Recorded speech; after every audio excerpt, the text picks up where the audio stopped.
Hoje em História nós vamos trabalhar, continuação do aspecto histórico do nosso país, na página de número 37 do livro de História.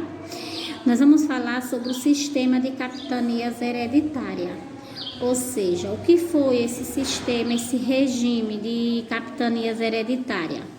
Tinha como objetivo, tomar posse e ocupar o território brasileiro, o rei de Portugal.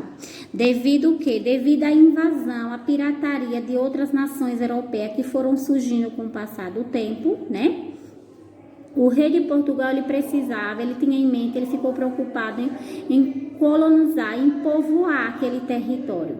Porém, isso custava muito caro e Portugal, ele não tinha recursos financeiros naquele período. Então, ele criou-se esse sistema de colonização, que não obrigasse a gastar muito dinheiro. Então, no ano de 1534, o rei Dom João III, ele decidiu adotar o regime de capitanias hereditárias.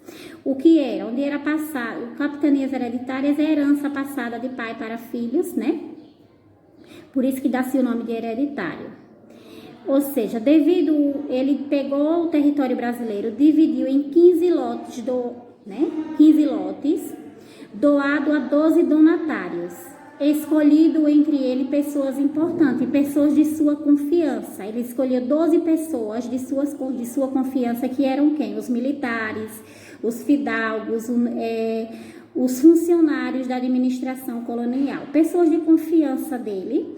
Ele pegou o território brasileiro e dividiu em 15 partes, e doou entre essas 12 pessoas de confiança dele. Que eles tinham o objetivo de ficar encarregados, de garantir, de tomar posse da terra, explorar, e pagando a Portugal parte do lucro obtido. Então, cada pessoa que recebia essa parte de terra, ele tinha como objetivo tomar posse do território e ali fazer progredir, fazer plantios, fazer progredir, dar lucros ao rei de Portugal. Parte desse progresso era passado para Portugal. Era esse o objetivo. Aí nós temos uma imagem ilustrativa, onde representa, dentro do Tratado de Tordesilhas, a parte que foi dividida. Maranhão ficou para João de Barro e Aires de Cunha. Maranhão dividiu em duas partes. Fernando também, Álvares. O Ceará ficou com Antônio Cardoso de Barro. O Rio Grande ficou com João de Barro e Aires de Cunha. Itamaracá ficou com Pero Lopes de Souza. Pernambuco ficou com Duarte Coelho. Bahia de Todos os Santos, Francisco Pereira de Coutinho. Ilhéus com Jorge de Figueiredo Correia. Porto Seguro, Pero de Campos Tourinho. Espírito Santo, Vasco Fernandes Coutinho. São Tomé, Pero de Góis. São Vicente, Martim Afonso de Souza. Santo Amaro, Pero Lopes de Souza. São Vicente, Martim Afonso de Souza. Santana, Pero Lopes de Souza. E aí teve a divisória. Cada território deles são 15, foi dividido entre esses 12 homens, essas 12 pessoas de confiança, Esse foi a trajetória dele, que representava o sistema de capitanias hereditárias com o objetivo de povoar o território e tomar posse do terreno, impedindo assim que novas nações se abrigassem no território. Ou seja, com a divisão das terras, o rei de Portugal, ele transferia os gastos com a colonização para os nobres, que exploravam a terra com os recursos próprios. Ele também usou de esperteza, Ele transferiu os seus gastos, que antes era de responsabilidade dele, para essas pessoas que estavam tomando conta aí dessa terra, desse território, fazendo com que viesse progredir, Aí agora na página de número 38, a continuação. Ou seja, os 15 lotes de terra, eles eram chamados de capitania hereditária, por quê? Porque tinha de caráter vitalício, ou seja, eles podiam passar de pai para filho, como eu falei no início da aula. De pai para o filho mais velho como herança, por isso que dá-se o nome de capitania hereditária. Por isso o sistema de capitania hereditária não deu, né, bons resultados, porque muitos donatários não se interessaram pela terra que receberam e outros não tinham recursos, né, suficiente para colonizar suas capitanias. Então, esse sistema ele fracassou. Eles sofreram ataques também dos indígenas e dos franceses. São Vicente prosperou devido ao quê? Foi a capitania que prosperou, foi a de São Vicente, devido à lavoura da cana-de-açúcar e à criação de gado.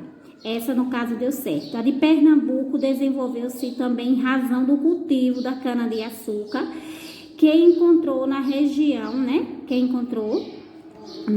Boas condições para o seu desenvolvimento. Apenas 2 capitanias hereditárias progrediram, deram certo, que foi a de São Vicente, né, devido... Então, pessoal, né, como vocês puderam ver, apenas 2 capitanias hereditárias, 2 territórios, né, deu certo, que foi a de São Vicente, que prosperou devido à lavoura da cana-de-açúcar e à criação de gado, e também a de Pernambuco, que se desenvolveu em razão também do cultivo da cana-de-açúcar.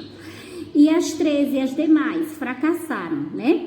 As outras capitanias, entretanto, elas sofreram por não possuir solo tão fértil, né? Na maioria das vezes o solo não era fértil, e mais do que as 2 que prosperaram, com isolamento em relação à coroa. Devido às condições, né, precárias do meio de transporte da época, essas capitanias ficaram largadas à própria sorte.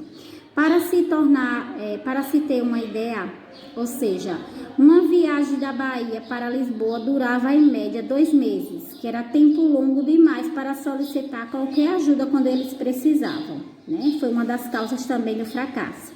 Apesar dessas dificuldades, as capitanias elas lançaram as bases de colonização pela formação dos primeiros núcleos de povoamento, que foi São Vicente no ano de 1532, Olinda em 1537, Santos em 1545, além de preservar a posse das terras nas mãos de Portugal, né?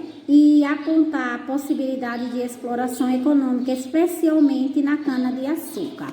Foi onde ocorreu essa situação, que apesar dessas dificuldades, as capitanias lançaram, né, bases de colonização, formando assim os primeiros núcleos de povoamento nesses territórios.